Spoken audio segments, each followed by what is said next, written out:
आओ नीचे ले आओ। क्या बदतमीजी है? क्यों हल्ला देखती हो?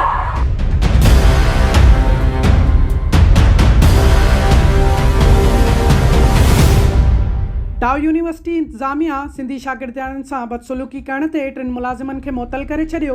अवामी आवाज़ टीवी जी वीडियो वायरल थियण खां पोइ यूनिवर्सिटी इंतजामिया मुलाज़िमनि ख़िलाफ़ कार्रवाई करण ते मजबूर थी वई। डाउ यूनिवर्सिटी जे vice chancellor professor Mohammad Saeed Qureshi girls hostel में सिंधी शागिर्दनि ससुई ऐं सूरज सां थियल बदसलूकी ते कार्रवाई कंदे वाक़े में मुलविस 3 मुलाज़िमनि खे मुअतल करे छॾियो आहे। वीसी तरफ़ां जारी कयल नोटिफिकेशन में गर्ल्स हॉस्टल ओझा कैंपस जे चीफ वार्डन डॉक्टर तलत रोमी खे मुअतल कयो वियो आहे, जॾहिं त लेडी सिक्योरिटी गार्ड्स रज़िया बीबी ऐं काइनात बीबी खे बि मुअतल कयो वियो आहे। वाक़े बाबति अवामी आवाज़ टीवी जी वीडियो वायरल थियण खां पोइ वीसी प्रोफेसर मोहम्मद सईद कुरैशी सिंध जे वॾे वज़ीर जे हिदायतुनि ते कमेटी जोड़ी हुई, जंहिंजी रिपोर्ट ते कार्रवाई कई वई आहे।